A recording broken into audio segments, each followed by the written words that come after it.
Okay students, तो हमारे जो फ्रैक्शन का चैप्टर चल रहा है उसका आज थर्ड पार्ट है। ठीक है ना, थर्ड पार्ट है तो जिसके अंदर हम आज अपना पहला टॉपिक देखने वाले हैं, equivalent fraction. Okay, equivalent fraction है जो आज हमारा टॉपिक है थर्ड पार्ट में। सबसे पहले इक्विवेलेंट होता क्या है? इक्विवेलेंट का मतलब होता है समान। ठीक है, अगर हम हिंदी में देखें तो क्या है? इक्विवेलेंट का मतलब है समान।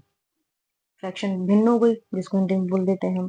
तो ये कह रहा है कि अब हमें ये देखना है कि हम किसी भी दी हुई फ्रैक्शन के इक्विवेलेंट फ्रैक्शन कैसे फाइंड करते हैं, कि उसके समान यानी कि उसके जैसा फ्रैक्शन कैसे निकालते हैं। तो सबसे पहले हम क्या करते हैं, हमने कुछ एग्जांपल लिए हैं अपनी फ्रैक्शंस के, जैसे कि ये हो गया 1/2, 2/4 और 3/6। हम इन फ्रैक्शंस को अपनी पिक्चर की फॉर्म में शो करते हैं और एक ही बॉक्स ले रहे हैं, हम एक ही टाइप की शेप ले रहे हैं जिसको हमें डिवाइड करना है, शो करना। ठीक है, ये बॉक्स ठीक है, हो गया। सबसे पहले इस फ्रैक्शन के लिए ये, इस फ्रैक्शन के लिए ये पिक्चर, इस फ्रैक्शन के लिए ये पिक्चर। अब आगे क्या करना है, कैसे करते हैं हम पार्टीशन? सबसे पहले हम डिनोमिनेटर देखते हैं। डिनोमिनेटर में जितना भी नंबर दिया हुआ है अपनी फिगर को उतने पार्ट्स में डिवाइड कर देते हैं। तो डिनोमिनेटर में कितना पार्ट दिया हुआ है? 2, तो इसको मतलब हम इसको 2 इक्वली पार्ट्स में डिवाइड कर देंगे। ठीक है, अब हमारा न्यूमरेटर देखेंगे तो किसकी एक पोर्शन की बात करता है, वो एक पोर्शन की बात। ठीक है, तो इस फ्रैक्शन को हमने इस तरह से प्रेजेंट कर दिया। अब नेक्स्ट में क्या है कि सबसे पहले डिनोमिनेटर देखेंगे। डिनोमिनेटर में क्या है? अगेन 4। ठीक है, तो उसका मतलब हमें अपनी फिगर को 4 इक्वल पार्ट्स में डिवाइड करना होगा। तो 4 इक्वल पार्ट्स में डिवाइड कर हो गई। अब वो कह रहा है कि दो पोर्शन लेने हैं, कि हम दो पोर्शन की बात कर रहे हैं। तो कौन से? ये दो। ठीक है, अब ये अगला नेक्स्ट कह रहा है कि 3/6 है, यानी कि दोबारा डिनोमिनेटर को देखेंगे कि अपने फिगर को 6 इक्वल पार्ट्स में डिवाइड करो। तो ये ऐसे लिया, 1 6 इक्वल पार्ट्स हो गए। फिर वो बोलता है कि उसमें से 3 पार्ट्स बाहर निकाल दो, या 3 पार्ट्स की हम बात कर रहे हैं, या 3 पार्ट्स को शेडेड कर दो, जैसा सही लगे। ठीक है, हमने शेडेड कर दिया।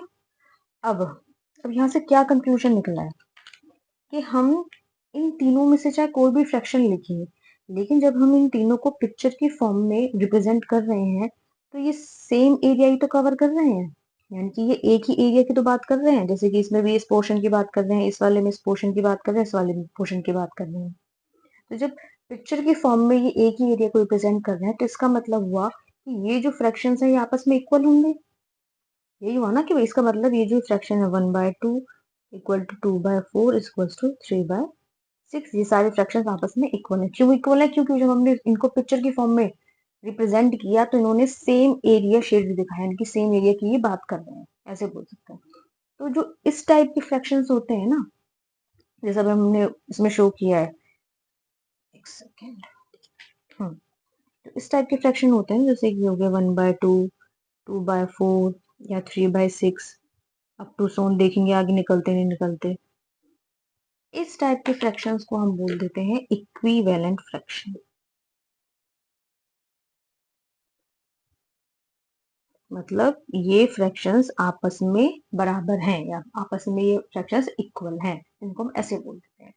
अच्छा, अब बात ये आती है कि अब मान लो हमें कोई एग्जांपल गिवन है कि भाई ये एक एग्जांपल गिवन हो गया कि ये हमारा मान लो 2/3 है। ठीक है, इसकी इक्विवेलेंट फ्रैक्शंस निकालो।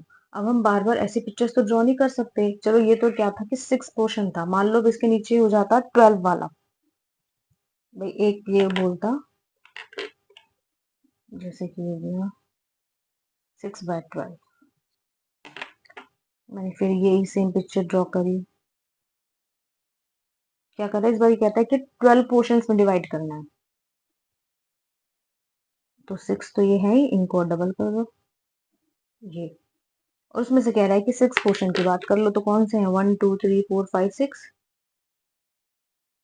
तो एक 6/12 भी आ गया इसके इक्विवेलेंट फ्रैक्शन।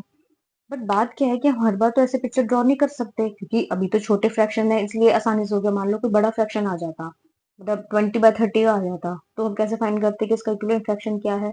तो उससे बचने के लिए एक तरीका है, वो क्या है कि जब भी हमसे पूछता है कि किसी फ्रैक्शन का इक्विवेलेंट फ्रैक्शन फाइंड करो, तो उस केस में हमें न्यूमरेटर को और डिनोमिनेटर को दोनों को किसी सेम नंबर से मल्टीप्लाई कर देना है। जैसे कि मान लो ये 2/3 है, तो 2/3 को क्या करो, किसी भी एक नंबर से जिसको तुम्हें सही लगे, नंबर सेम होना चाहिए। जैसे मान लो मैं 2 ले लेती हूँ, ऊपर भी 2 से मल्टीप्लाई किया, नीचे भी 2 से मल्टीप्लाई की, तो ये आ गया 4/6। ठीक है, ये एक इक्विवेलेंट फ्रैक्शन आ गया। एक और ले लेते हैं, मान लो 2/3 है ना। अब क्या करा, मैं इसको 3 से मल्टीप्लाई कर लेती हूँ, ऊपर भी 3 से मल्टीप्लाई और नीचे भी 3 से मल्टीप्लाई, ये क्या हो गया 6/9।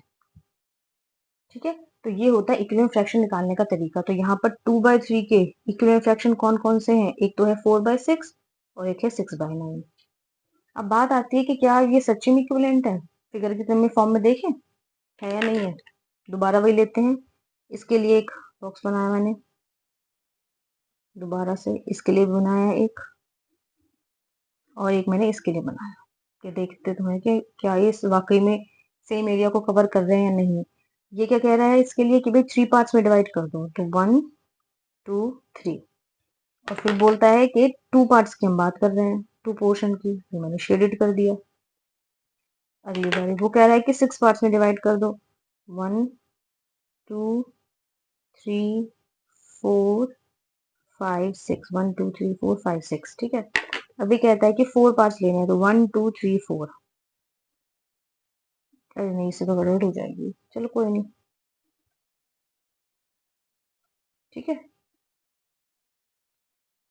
अब नेक्स्ट ले लेते हैं। अब कह रहा है वो 6 पोर्शन को ले लो, 9 पोर्शन को, तो 9 पार्ट्स में डिवाइड करना है, तो 1 2 3 4 5, अब इसी के अंदर लेना है 6 7 8 और ये 9। वो कह रहा है कि 6 पोर्शन लेने हैं,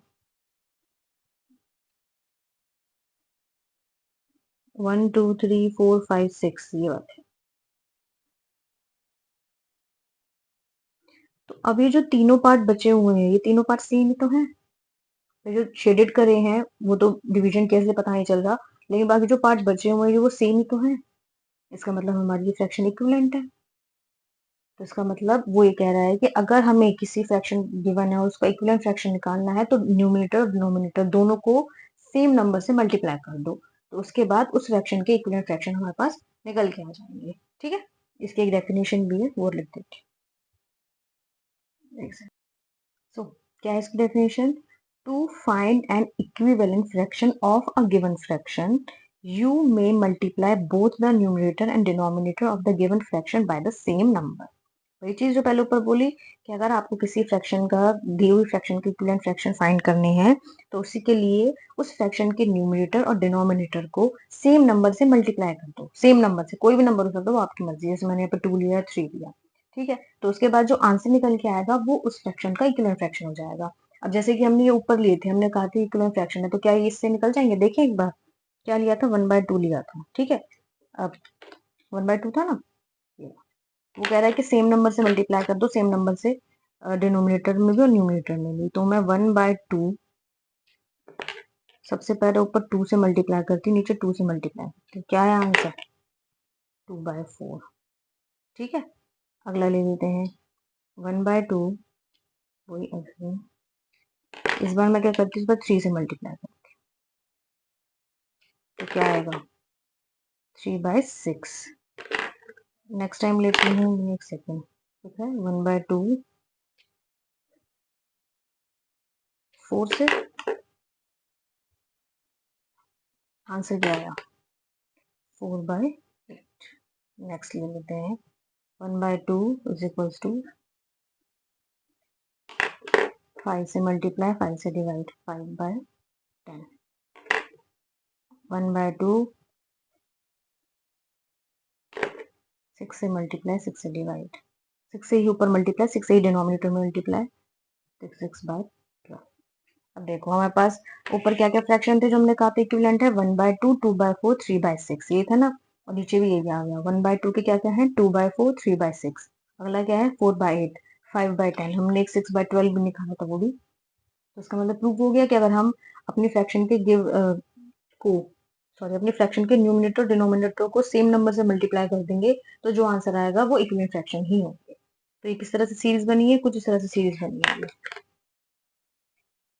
1/2, 2/4, 3/6, 4/8, 5/10 और 6/12 अप टू जिस नंबर से मल्टीप्लाई करते चले जाओगे उस हिसाब से हमारी इक्विवेलेंट फ्रैक्शन निकलते चले जाएंगे। ठीक है, ये तो था एक तरीका कि हमने न्यूमिनेटर और डिनोमिनेटर को मल्टीप्लाई कर दिया एक किसी नंबर से। क्या दूसरा तरीका और है? एक तरीका और है, वो कैसे, देखो। मान लो मेरे पास फ्रैक्शन इस बार गिवन दी हो ये वाली, कि भाई इस बार ना मुझे फ्रैक्शन जो है वो 3/6 गिवन है, इसका इक्विवेलेंट फ्रैक्शन निकालो। तो क्या सिर्फ वही तरीका है कि हम ऊपर नीचे मतलब न्यूमिनेटर डिनोमिनेटर में नंबर से मल्टीप्लाई करके तभी फ्रैक्शन निकले इक्विवेलेंट वाली, या फिर कोई और तरीका है? इसका एक तरीका और है कि आप क्या करो कि अपने न्यूमिनेटर और डिनोमिनेटर को किसी सेम नंबर से डिवाइड भी कर सकते हो। पहले क्या तरीका देखा था कि हम मल्टीप्लाई कर देते, लेकिन अब क्या तरीका देख रहे हैं कि हम उसको डिवाइड भी कर सकते हैं। कैसे कर सकते हैं, देखो। ये है 3 और 6। मैं क्या करती हूँ, दोनों को किसी एक नंबर से डिवाइड कर देती हूँ, जैसे कि हो गया आपका 3, ऊपर भी 3 से डिवाइड, नीचे भी 3 से डिवाइड। तो आंसर क्या आएगा, 3 से 3 डिवाइड किया 1, 6 को 3 से डिवाइड किया 2। आगे वही आंसर। वही हम इसके थ्रू भी इक्विवेलेंट फ्रैक्शन निकाल सकते हैं, हम इसके थ्रू भी इक्विवेलेंट फ्रैक्शन निकाल सकते हैं। सेम चीज है। अब जैसे कि एक और देख लेते हैं। मान लो ये देख लेते हैं, ये है 6/12 कि 6/12 से अब 3/6 पे आना है, इस पे आना है, इस पे आना है। तीनों तरीके हैं। कैसे? मैं तीनों तरीके बताती हूँ। मान लो मैं 6/12 को पहले डिवाइड कर देती हूँ 2 से, भाई 2 सबसे छोटा नंबर है ना, मैं 2 से डिवाइड कर देती हूँ। तो आंसर क्या आएगा, 6 को 2 से डिवाइड किया 3, 12 को 2 से डिवाइड किया 6। आ गया। अब क्या करती हूँ, 6/12 को मैं 3 से डिवाइड करके देखती हूँ कि 3 से डिवाइड करके क्या आता है। 6 को 2 और ये हो गया 4। आ गया।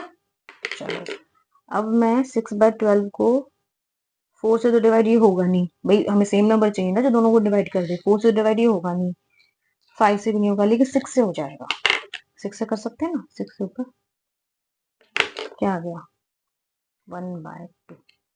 तो इसका मतलब 6/12 को हमारे पास 1, 2, 3 फ्रैक्शन निकल के आए इक्विवेलेंट। वो भी कैसे, क्योंकि हमने अपने इस बार मल्टीप्लाई करने की जगह हमने न्यूमिनेटर डिनोमिनेटर दोनों को सेम नंबर से डिवाइड कर दिया, जिसके बाद उसने हमें 6/12 के इक्विवेलेंट फ्रैक्शन दे दिए। तो दो तरीके हो गए इक्विवेलेंट फ्रैक्शन निकालने के लिए। पहला, या तो ऊपर नीचे दोनों को सेम नंबर से मल्टीप्लाई कर दो, या ऊपर नीचे दोनों को सेम नंबर से डिवाइड कर दो। लेकिन जब डिवाइड कर रहे हो ना, तो ये ध्यान हमेशा रखना कि वो दोनों नंबर जो न्यूमिनेटर डिनोमिनेटर में है ना, वो दोनों डिवाइड होनी चाहिए उस सेम नंबर से। मान लो जैसे कि यहाँ पे ये था 6/12, अब मैं कहती हूँ कि 6/12 को ना 4 से डिवाइड करके देखते हैं कि हमारा आंसर देता है नहीं देता। अब 12 तो 4 से डिवाइड होकर 3 दे देगा, लेकिन 6 जो है वो 4 से डिवाइड नहीं होगा। तो ये तरीका गलत है। इसलिए डिवीजन के केस में नंबर वही लेना है जो न्यूमिनेटर डिनोमिनेटर दोनों में उस दिए हुए नंबर को डिवाइड कर दे। जैसे कि यहाँ पे 2, 3 और 6। अब यहाँ पे हम 2 नहीं ले सकते, जैसे कि 3/6 था, ये 3/6 था ना, मैं क्या करूँ 2 ले लेती हूँ। भाई मैं ऊपर भी 2 से डिवाइड कर दूँ, नीचे से भी 2 से डिवाइड कर दूँ। अब नीचे वाला तो 2 से डिवाइड हो जाएगा, बट ऊपर वाला नहीं। तो ये नंबर, हमें वही नंबर लेना है जो दोनों को डिवाइड। ठीक है, अब इसकी भी एक डेफिनेशन है, वो ले लेते हैं। ओके, तो हमारे सेकंड वाले के लिए क्या डेफिनेशन बनेगी, ये to find an equivalent fraction we may divide both the numerator and denominator by the same number। ठीक है, ये चीज ऊपर हम कर रहे थे। अब इन्होंने एक एग्जांपल लिया 12/15 का, तो इन्होंने क्या करा, दोनों को सेम नंबर से डिवाइड कर दिया जो कि है 3, क्योंकि 12 भी 3 से डिवाइड हो जाएगा, 15 भी 3 से डिवाइड हो जाएगा, और आंसर क्या आया 4/5। तो 12/15 का जो इक्विवेलेंट फ्रैक्शन है, जो उसके बराबर है, उसके समान जो फ्रैक्शन है, वो क्या है, 4/5 है। ठीक है, और भी हो सकते हैं भाई, कोई और नंबर डिवाइड कर जाए, जैसे कि 5 से तो खैर नहीं होगा ये, मेरे ख्याल से ये तो 3 से ही होगा। इसमें इस वाले का सिर्फ एक ही है, वो मैं आगे बताऊंगी क्यों है। अब अगला आ जाता है एक, जो कि है क्रॉस प्रोडक्ट।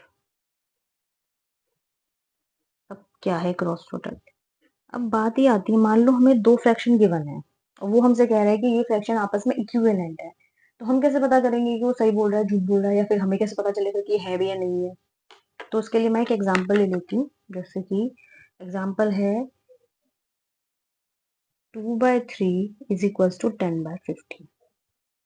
वो हमको ये बोल रहा है कि ये जो दो फ्रैक्शन है ना, ये आपस में इक्विवेलेंट है। अब हमें बताना है कैसे इक्विवेलेंट है। अब अगर आप सिंपल हम तरीका देखें तो हम तो यही बोल देंगे कि ना क्या करो कि 2/3 को ना एक नंबर से मल्टीप्लाई कर दो। कैसे? जैसे मान लो मैं 5 से मल्टीप्लाई कर देती हूँ, जिसके बाद 10/15 आ गया, इसका मतलब ये इक्विवेलेंट है। फिर मैं कह रही हूँ कि ऐसा करो 10/15 को ना किसी नंबर से डिवाइड कर दो। जैसे कि मान लो मैं कर देती हूँ 5 से डिवाइड, 2/3 आ गया, तो इसका मतलब ये इक्विवेलेंट है। बट हम ये चीज ना करके एक काम और कर सकते हैं। क्या कर सकते हैं? Cross multiplication. कैसे कि इस वाले न्यूमरेटर को इस वाले डिनोमिनेटर से मल्टीप्लाई कर दो और इस वाले डिनोमिनेटर को इस वाले न्यूमरेटर से डिवाइड मल्टीप्लाई कर दो। ठीक है, इसको इसके साथ मल्टीप्लाई कर दो, और जो प्रोडक्ट आएगा ना, अगर वो प्रोडक्ट आपस में है इक्वल, तो इसका मतलब जो हमारे फ्रैक्शंस गिवन है वो इक्विवेलेंट। ठीक है, क्या करना है कि बिना किसी मल्टीप्लाई या डिवीजन के हम ये चेक कर सकते हैं कि जो फ्रैक्शंस हैं वो इक्विवेलेंट है या नहीं है। कैसे हैं? कि यहाँ के न्यूमरेटर को इसके डिनोमिनेटर से और इस वाले के डिनोमिनेटर को इसके न्यूमरेटर से मल्टीप्लाई कर दो, और जो भी आंसर आएगा अगर वो आपस में इक्वल है, तो इसका मतलब वो हमारा जो फ्रैक्शंस है वो इक्विवेलेंट है। और उन प्रोडक्ट्स को हम बोल देते हैं क्रॉस प्रोडक्ट्स। कैसे? हमने क्या कहा, पहले इसको इससे मल्टीप्लाई करो तो 15 × 2, इसको इससे मल्टीप्लाई करो 3 × 10, 15 दूनी क्या होता है 30। दोनों मल्टीप्लीकेशन आपस में इक्वल है, तो इसका मतलब है कि ये जो फ्रैक्शंस हमें दिए हैं कि 2/3 10/15 आर इक्विवेलेंट फ्रैक्शंस। ठीक है, और जो ये प्रोडक्ट निकल के आए हैं ना, ये वाले प्रोडक्ट जो हमने निकाले हैं, इनको हम बोल देते हैं क्रॉस प्रोडक्ट। इनको बोलेंगे हम क्रॉस प्रोडक्ट, जो हमने नाम दिया। हो गया? अच्छा, अब बात ये है कि मान लो ये जो बताया हुआ है हमें कि हम ऐसे क्रॉस मल्टीप्लिकेशन कर दें, तो क्या हम इससे इक्विवेलेंट फ्रैक्शन निकाल सकते हैं? निकाल सकते हैं। कैसे निकाल सकते हैं? एग्जांपल लेते हैं, बताते हैं। देखो एग्जांपल क्या है कि वो बोल रहा है कि find the equivalent fraction of 2/9 with denominator क्या 63। राइट, हाँ, वो ये कह रहा है कि 2/9 का ना इक्विवेलेंट फ्रैक्शन निकालो। ठीक है, जिसके अंदर जो डिनोमिनेटर हो वो 63 हो। बात है समझ में? वो कह रहा है कि 2/9 का एक इक्विवेलेंट फ्रैक्शन निकालो और उस फ्रैक्शन के अंदर ना जो डिनोमिनेटर है वो 63 होना चाहिए। अब इसने एक टर्म तो हमें बता दी, हमें ये वाली फाइंड करनी है। अब ये वाली कैसे फाइंड करेंगे? कैसे फाइंड करेंगे? वही क्रॉस प्रोडक्ट कर लें, क्रॉस मल्टीप्लीकेशन। कैसे भाई? इस वाले को इससे मल्टीप्लाई कर दो, इसको इससे मल्टीप्लाई कर दो, तो 9 इंटू ब्लैंक है जो हमारा, और 2 × 63। इसको ओपन कर लेते हैं। इसको मैं 7 × 9 लिख सकती हूँ। भाई 63 हमारा क्या होता है? 9 × 7 = तो होता है। मैं 63 को 7 × 9 लिख दिया। अब दोनों को कंपेयर करते हैं, तो कंपेयर करने के बाद क्या है कि यहाँ पे भी 9 है, यहाँ पे भी 9 है, तो इसको तो हम काउंट करेंगे। यहाँ पे 7 है लेकिन यहाँ पे 7 नहीं है, तो एक 7 तो ये चाहिए हमें। यहाँ पर 2 है, यहाँ पर 2 नहीं है, तो इसका मतलब एक 2 हमें यहाँ चाहिए। तो आंसर क्या है हमारा? आंसर है हमारा 14। तो इसका मतलब अगर 2/9 का हमें इक्विवेलेंट फ्रैक्शन चाहिए जिसके अंदर 63 हमारा डिनोमिनेटर में हो, तो उसका न्यूमरेटर में क्या आएगा? 14, जो कि हमें कंपैरिजन के थ्रू पता चला। फिर भी एक तरीका और बता देती हूँ। जैसे कि मान लो 2/9 ये तो मैं क्रॉस मल्टीप्लीकेशन से किया, वो कह रहा है कि मुझे 63 चाहिए डिनोमिनेटर में। 9 को किससे मल्टीप्लाई करें जो डिनोमिनेटर में 63 आ जाए? भाई 9 को अगर मैं 7 से मल्टीप्लाई करूँ तभी तो मेरा 63 आएगा। और हमें पता है कि अगर हमें इक्विवेलेंट फ्रैक्शन निकालने हैं तो हम न्यूमरेटर डिनोमिनेटर दोनों को सेम नंबर से मल्टीप्लाई कर देते हैं या फिर सेम नंबर से डिवाइड कर देते हैं। अब क्योंकि हम यहाँ पे मल्टीप्लाई कर रहे हैं सेम नंबर से, तो हमें ऊपर भी 2 को 7 से मल्टीप्लाई करना हो। तो आंसर क्या आ जाएगा? 40। ठीक है, तो ये दोनों तरीके हैं, या तो तुम क्रॉस मल्टीप्लीकेशन से निकाल लो, ये भी ज्यादा आसान है, या फिर तुम डायरेक्ट मल्टीप्लाई करके देख लो। तो इस तरह से निकालते हैं हम इक्विवेलेंट फ्रैक्शन। ठीक है। अच्छा, इक्विवेलेंट फ्रैक्शन के अंदर हम चाहे हमारी फ्रैक्शन प्रॉपर हो या इम्प्रॉपर हो, वही दोनों को या तो सेम नंबर से मल्टीप्लाई करके या दोनों को सेम नंबर से डिवाइड करके हम अपना आंसर फाइंड कर सकते हैं। ठीक है, तो ये है हमारा इक्विवेलेंट फ्रैक्शन। अब अगला टॉपिक जो है, अगला टॉपिक है हमारा simplest form of a fraction.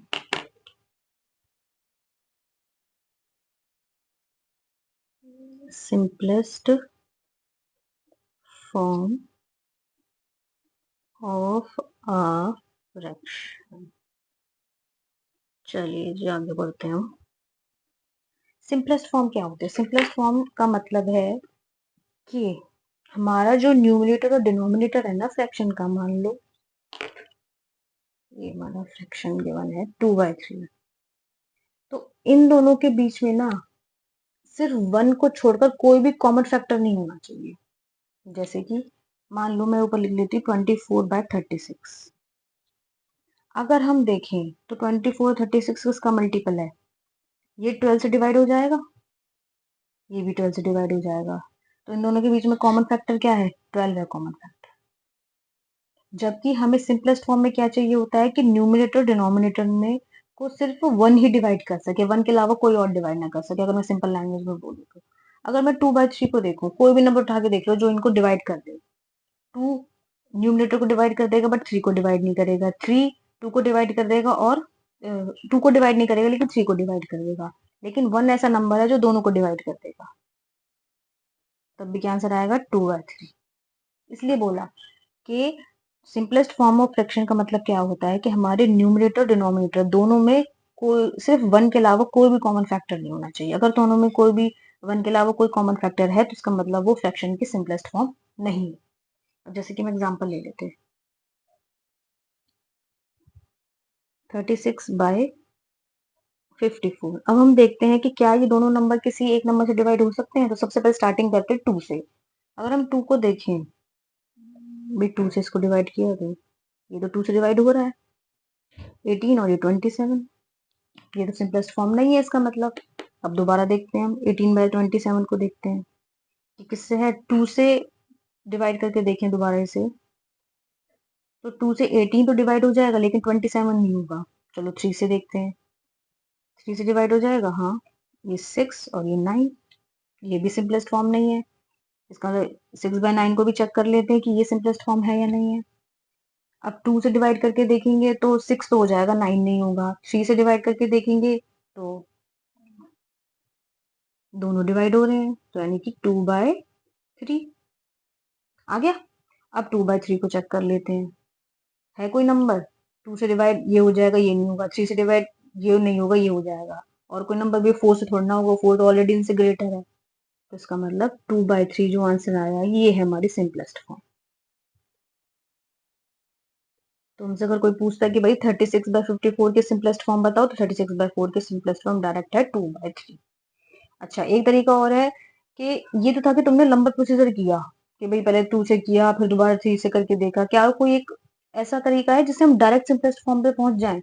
तो एक तरीका है, क्या करना है कि जो भी न्यूमरेटर और डिनोमिनेटर में टर्म्स दी होंगी ना उनका हाईएस्ट कॉमन फैक्टर निकालना है। Highest common factor, HCF। Highest common factor क्या होता है कि वो फैक्टर यानी कि वो बड़ा से बड़ा फैक्टर जो दोनों नंबर को डिवाइड कर रहे हैं। ठीक है भाई, हाईएस्ट कॉमन फैक्टर वो होता है वो बड़ा से बड़ा नंबर जो दोनों नंबर्स को डिवाइड कर दे। तो क्या सबसे बड़ा नंबर क्या है? मैंने देखती हूँ उसको, 9 है भाई, 9 में तो बड़ा है, तो 9 ये 9 से हो जाएगा, ये भी 9 से हो जाएगा, लेकिन 9 से डिवाइड करने के बाद हमारे पास क्या आएगा, एक सेकेंड, हाईएस्ट कॉमन फैक्टर का ना फॉर्मूला होता है वो बताती हूँ। वैसे ये मैं रफली बता रही हूँ हाईएस्ट कॉमन फैक्टर निकालने का तरीका। क्या करूँ, रफ में करना है काम, ध्यान नहीं करना, ठीक है। कैसे, जो भी नंबर गिवन है उनको इस तरह से प्राइम फैक्टराइजेशन करना है, ठीक है। एक नंबर चूज करना है जो दोनों को डिवाइड करे, पैसे के बाद 2 देखते हैं, इसको भी डिवाइड कर देगा, इसको भी डिवाइड कर देगा। 2 कर रहा है, 2 18 को कर देगा, 27 को नहीं करेगा, बाय 3, इसको कर देगा, इसको कर देगा। फिर दोबारा देखते हैं कोई नंबर है, 2 नहीं है, 3 है, हाँ है। अब कोई नंबर है जो दोनों को डिवाइड कर सकता है, नहीं कर सकता, तो अब ये जो आए हैं ना, ये इनको आपस में मल्टीप्लाई कर दो, ये होते हैं हाईएस्ट कॉमन फैक्टर, ठीक है। तो 3 इंटू 3 इंटू 2 क्या हो जाएगा, 18, यानी कि 18 वो हाईएस्ट कॉमन फैक्टर है जिससे ये दोनों नंबर डिवाइड हो जाएंगे। तो 18 से डिवाइड कर दूं मैं, उसको भी 18 से डिवाइड कर देती हूँ, ये 2 पे जाएगा और ये जाएगा 3 पे, आगे डायरेक्ट हमारा फॉर्मूला, ठीक है ना। एक एग्जांपल और ले लेते हैं, जैसे कि वो बोल रहा है 36/24, ये देखोगे तो ये प्रॉपर फ्रैक्शन थी, ये क्या आ गई, ये हमारी इम्प्रॉपर फ्रैक्शन आ गई, तो इसलिए हम दोनों तरह से फाइंड कर सकते हैं, ये नहीं कि सिर्फ एक ही फ्रैक्शन पकड़ना है। क्या करना है, दोबारा मैं क्या कर, इन दोनों का एचसीएफ निकाल लूं, एचसीएफ निकाल लूं, चलो यहाँ निकाल, ये रफ में करना है, पहले बता रही हूँ, 36 और 24, सबसे छोटा नंबर कौन सा है, 2, 2 से डिवाइड हो जाएगा, ये 18 पे जाएगा, ये जाएगा 12 पे, चलो दोबारा 2 से डिवाइड हो जाएगा, ये 9 पे जाएगा, ये जाएगा 6 पे। अब 2 से डिवाइड होगा, नहीं होगा, किस पे होगा, 3 पे डिवाइड, 3 से डिवाइड किया 3 और ये आएगा 2। अब कोई नंबर है जो इन दो को डिवाइड करेगा, नहीं है, तो इसका मतलब ये अब हमारा आ गया HCF, हाईएस्ट कॉमन फैक्टर, जो कि मल्टीप्लाई करके क्या होगा, 3 इंटू 2 इंटू 2, जो कि आपको बन जाएगा 12, ठीक है ना। भाई 3 दूनी 6, 6 दूनी 12, तो मैं क्या करती हूँ, दोनों को ऊपर नीचे 12 से डिवाइड कर देती हूँ, 3 और नीचे आया 2। अब कोई नंबर है जो उनको डिवाइड कर सकते हैं, नहीं कर सकते, तो ये सबसे आसान तरीका होता है किसी भी फ्रैक्शन को सिंपलेस्ट फॉर्म में चेंज करने का, कि दोनों का एचसीएफ निकाल लो। एचसीएफ कैसे निकालना है, ऐसे निकालना है, मैं रफली बता दिया है, ठीक है, ठीक है। अब इसके बाद मैं इनकी डेफिनेशन लिख देती हूँ। क्या है definition, a fraction is said to be in the simplest और लोएस्ट फॉर्म, भाई लोएस्ट इसलिए बोले क्योंकि उससे बात डिवाइड नहीं हो रहा है ना किसी से, तो सबसे छोटी फॉर्म बोल दिया है, ठीक है। तो a fraction is said to be simplest or lowest form if its numerator and denominator have no common factor except 1।